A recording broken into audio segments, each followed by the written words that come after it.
4, 3, 2. Alors bonjour à tous. Donc nous accueillons aujourd'hui donc la démarche Cap Droit. Donc je suis là pour animer cet entretien. Donc je suis Steph Bonneaubrier, cofondatrice des associations Andy Voice et Paris. Et donc j'accueille autour de la table Benoît Hérault, Christophe Dupont, Christophe Munier, Marie Kalefki, et nous avons donc en distanciel Isabelle Miranda. Donc nous allons aujourd'hui discuter autour d'une production du collectif Cap Droit, Autonomie de vie comme droit humain, qui est donc un livret qui a été élaboré par un collectif qui se veut avant tout une démarche d'une communauté mixte de recherche. Je crois que c'est important de la présenter comme ça. Et également un livret qui se veut scientifique et citoyen.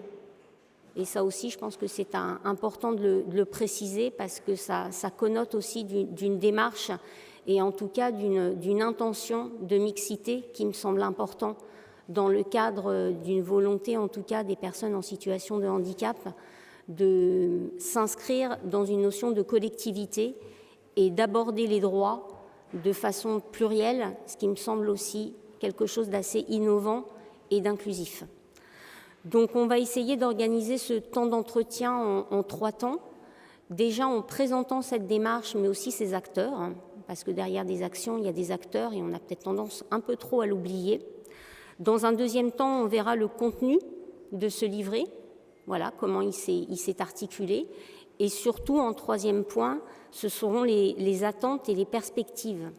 Voilà, parce qu'une fois que la production est faite, il ne faut pas oublier qu'il y a eu des intentions et qu'il y a des messages à faire passer et surtout que derrière, on attend aussi, au-delà des actions de Cap Droit, des actions des pouvoirs publics, de la communauté, de la société derrière cette production et qu'il y a des messages forts qui veulent être passés derrière ce livret.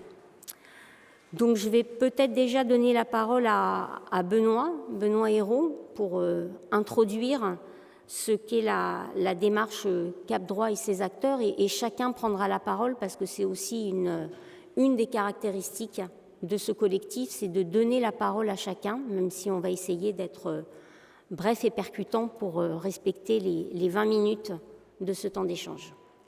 Merci Steph. Donc Benoît Hérault, je suis sociologue à l'Université de Lyon et au CNRS. Pour moi, le point de départ de cette démarche, j'ai beaucoup travaillé sur les mesures de tutelle, curatelle, soins sans consentement, et je me suis aperçu au bout de 10 ans de recherche qu'on n'avait pas beaucoup parlé de la Convention internationale sur les droits des personnes en situation de handicap et d'un article qui aurait dû être au cœur de mes travaux de recherche, à savoir l'article 12 sur la capacité et la personnalité juridique. Donc l'origine de la démarche, ça a été de faire connaître cet article et les controverses qu'elle suscite au niveau international et surtout mener une réflexion, mener une recherche avec les personnes concernées par cet article 12, par cette question de la capacité juridique, aussi bien concernées dans leur expérience que dans leur professionnalité, que ce soit au niveau de la relation d'aide ou au niveau de la recherche académique. Je te laisse la parole, Marika. Oui, bonjour, donc Marie Kalefki, je suis représentante d'usagers et j'ai intégré Cap Droit lors d'un colloque l'année dernière.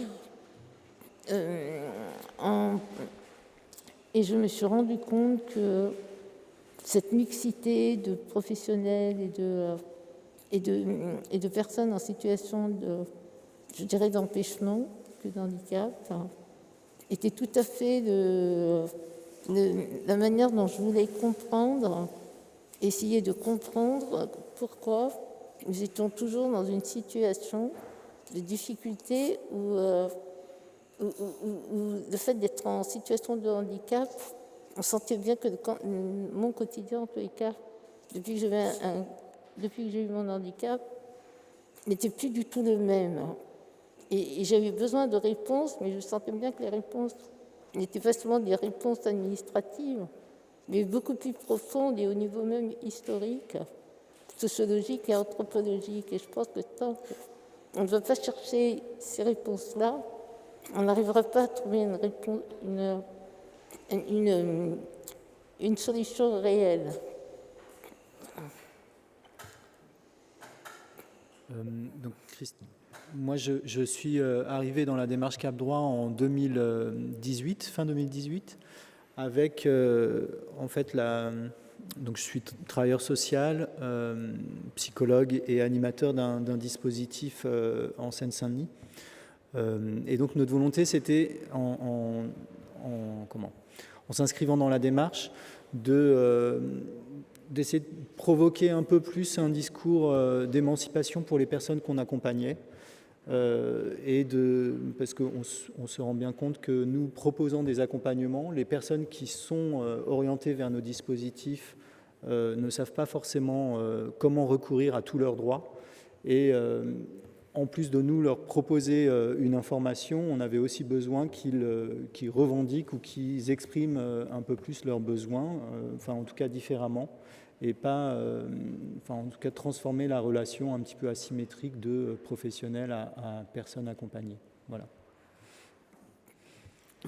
Moi, je suis juste un usager et j'ai connu Cap Droit suite avec Christophe Meunier du SAVS et on était à peu près une 13-15 personnes à participer justement à Cap Droit 93, la Seine-Saint-Denis, parce que Cap Droit il est national et donc voilà et donc on a joué. Pour moi j'ai commencé à jouer, j'ai joué le jeu avec selon les questions et après j'ai trouvé qu'il y avait quand même beaucoup de problématiques au sujet justement administratif et autres et là j'ai pris de l'ampleur de creuser un peu plus et justement et après de trouver la valorisation de l'être humain à travers son handicap et dans l'autonomie. Voilà. Isabelle. Oui, moi je suis travailleur social aussi d'origine, je suis assistante sociale et je suis devenue mandataire judiciaire car justement je voulais travailler aux côtés des personnes et pouvoir soutenir leurs paroles et notamment leur expression vis-à-vis des instances publiques et défendre leurs droits de cette façon-là. Je m'y retrouvais beaucoup plus que dans le travail social, mais je me suis rendu compte que cette parole était très peu entendue et que finalement c'était beaucoup moi qu'on écoutait. Et j'avais retrouvé cette préoccupation dans les travaux de Benoît Hérault. J'ai rejoint Cap Droit en 2017 afin de pouvoir travailler aussi là-dessus, notamment au sein des mesures de protection qui ont quand même la finalité, ne l'oublions pas, de permettre aux personnes d'accéder à leurs droits et de pouvoir défendre leurs droits. Et je trouve que dans Cap Droit, cette mixité permet aussi à chacun d'avoir connaissance et de toucher du doigt l'expertise de l'autre. Et je me suis rendu compte combien l'expertise des personnes usagées, comme le dit Christophe, n'est pas reconnue, alors qu'elle est réelle et qu'elle est souvent extrêmement judicieuse de l'analyse des politiques avec lesquelles elle se débrouille tous les jours. Alors, merci beaucoup pour ce premier temps, effectivement, sur la description de la démarche et de ses acteurs. Et on voit déjà bien, je crois là, ce que j'appelle cette initiative et cette innovation qui maintenant, on le sent bien, commence à s'essaimer et à prendre de plus en plus forme. Mais on est passé, je reprendrai les termes de Christophe Meunier, qui se présente d'abord comme juste un usager. Eh bien non, ce n'est pas juste un usager, c'est-à-dire que tu as dit, Christophe, je suis juste un usager, puis ensuite j'ai commencé à jouer le jeu, et puis finalement, tu es un vrai acteur, actuellement, de se livrer, finalement, de l'autonomie, et on est passé finalement à cette expertise réellement d'usage, et ça c'est important. Et ce qui est intéressant, c'est que la démarche Cap Droit et cette communauté mixte de recherche, la fin de l'appellation, c'est Communauté mixte de recherche sur les droits humains des personnes vulnérabilisées et pas vulnérables. C'est-à-dire qu'à un moment donné, on va au-delà effectivement du handicap pour voir effectivement comment on peut devenir aussi acteur, voilà, de sa vie et comment on n'attend plus, comme le disait Marika, uniquement des réponses administratives, et heureusement parce que, excusez-moi, mais déjà les réponses administratives, on n'en a pas beaucoup, hein. Donc on essaye aussi de chercher et trouver des moyens à travers la société et du coup d'être acteur, à défaut d'être acteur des administrations, d'être acteur aussi en tant que citoyen et de prendre en main son parcours de vie en tant que citoyen, hein, plutôt que de subir uniquement ce que nous impose parfois la société. Donc on va passer maintenant la deuxième partie, on va dire, de l'entretien, qui est justement ce contenu et comment vous avez pu aborder la thématique, hein, autonomie finalement de vie comme droit humain. Alors heureusement que vous ne l'avez pas mis avec un point d'interrogation, mais bien comme une affirmation, parce que parfois on se demande si on ne pourrait pas se poser la question.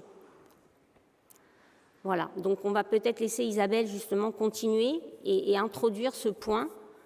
Quel a été le contenu, de manière globale, en tout cas les grands aspects de ce livret, comment vous l'avez abordé?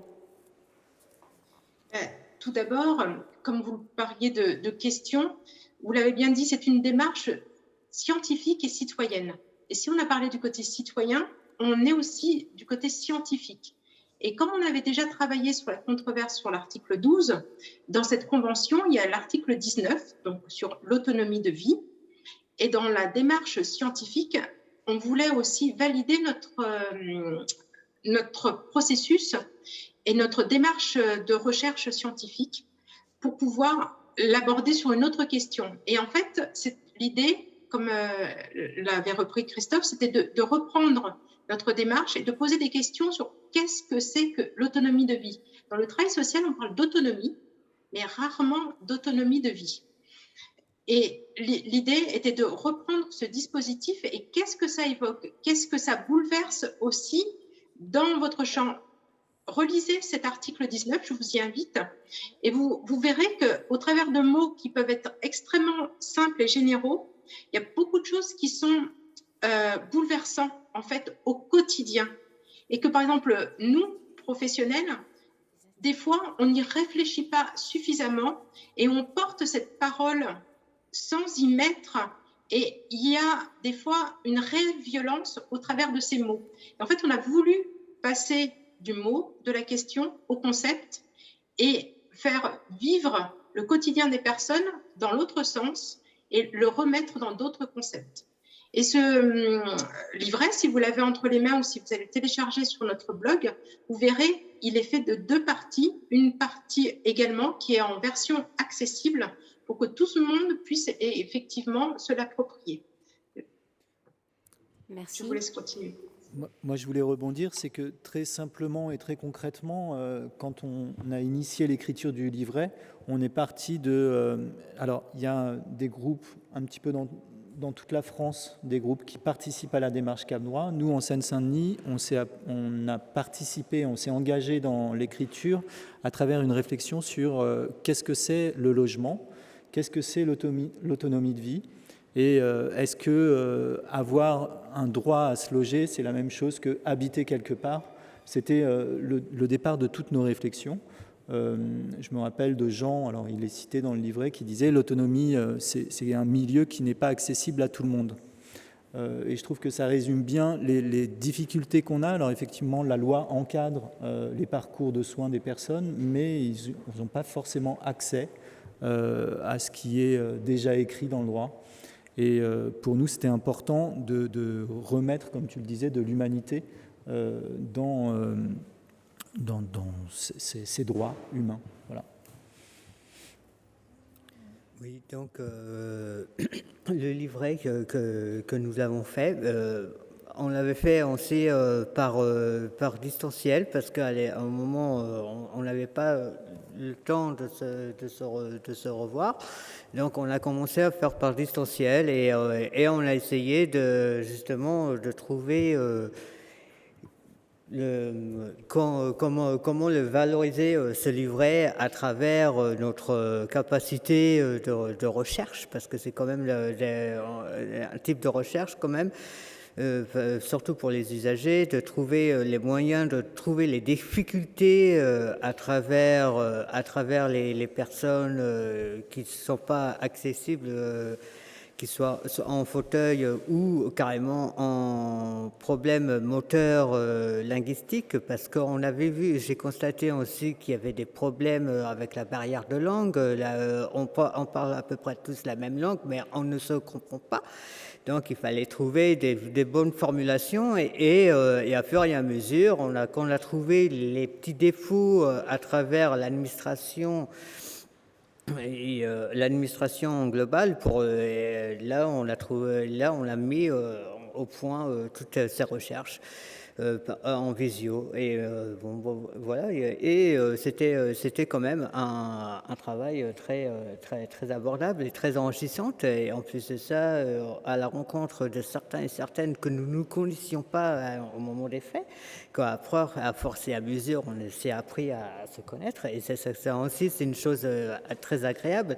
Faire un travail en commun sans se connaître, c'est quand même cool. Voilà, et le but est après, à la fin, de mettre le livret en place, il faut montrer aussi la valorisation de l'être humain, que nous ne sommes pas des personnes qu'on jette à la poubelle, façon de parler, que nous savons, on a quand même des neurones et on sait comment s'expliquer sur quoi que ce soit, et au moins de nous faire comprendre et nous faire entendre à travers à travers nous, quoi. Voilà, moi je peux rien dire. Moi, je retiens deux idées fortes de ce livret, 2 points de départ. On dit ne cédons pas sur l'autonomie, parce qu'en sciences sociales, parfois on est dubitatif sur l'injonction à l'autonomie, qui serait quelque chose qui viendrait des politiques publiques, qui serait une force un peu d'individualisation, de responsabilisation, et qui conduirait finalement la collectivité publique à ne pas assumer un petit peu ses charges. Et là, l'idée, c'est de dire non, ne cédons pas sur l'autonomie. C'est un concept qui est important, quels que soient nos fonctionnements de vie. Et puis le deuxième débat, c'est la question de l'institution et de la désinstitutionnalisation. L'autonomie de vie, ça vient aussi du mouvement pour la vie autonome. Et on dit bien sûr, ce mouvement de désinstitutionnalisation, il est nécessaire, et il invite à se réemparer d'institutions nouvelles. Marika ? Oui. Alors, dans cette communauté mixte, on s'est bien rendu compte d'une chose, que dans différentes vulnérabilités ou empêchements, on avait quand même des points communs. C'était dans notre vision d'être reconnu comme personne, et non pas comme handicapé ou comme vulnérable, qui n'est pas une entité en soi, et de pouvoir avoir le droit d'agir, qu'on soit en institution ou à domicile, avoir le choix et être décideur de sa propre vie. Et ça, c'est le point vraiment commun sur lequel on s'est retrouvés, et ce qui a fait ressortir quand même ce qui nous a fait ressortir quand même, c'est ce manque de dignité, que notre dignité a été mise à mal. Et ça a été vraiment le point commun entre nous, c'est que notre dignité était atteinte. Et comment retrouver notre dignité ? Merci beaucoup. Donc je crois que c'est des mots très forts là, qui viennent d'être prononcés, et qui finalement nous ramènent pour cette conclusion que sous le terme finalement d'autonomie, on voit bien qu'est inclus aussi l'autodétermination.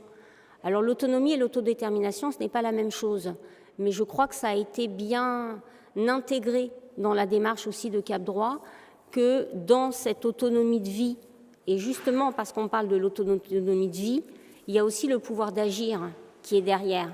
Et ce n'est pas une injonction à l'autonomie, ce n'est pas de l'autonomie faire pour faire, c'est une autonomie aussi comme un choix de vie, quel que soit finalement le handicap et le niveau de la personne, Il y a l'autonomie et l'autodétermination, c'est quelque chose de transversal.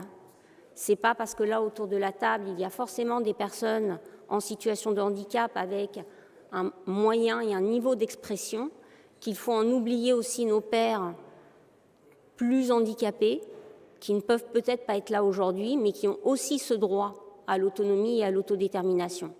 Voilà, donc la démarche Cap Droit, ce livret qu'on vous encourage à lire, il faut aussi avoir en tête que derrière l'autonomie, derrière l'autodétermination, il y a la dignité. Et la dignité, ça ne se discute pas. C'est quelque chose de transversal qu'il faut pouvoir continuer de porter et qu'il faut pouvoir, là peut-être par contre, être injonctif par rapport à la dignité humaine. Je vous remercie et merci beaucoup à Cap Droit pour votre venue.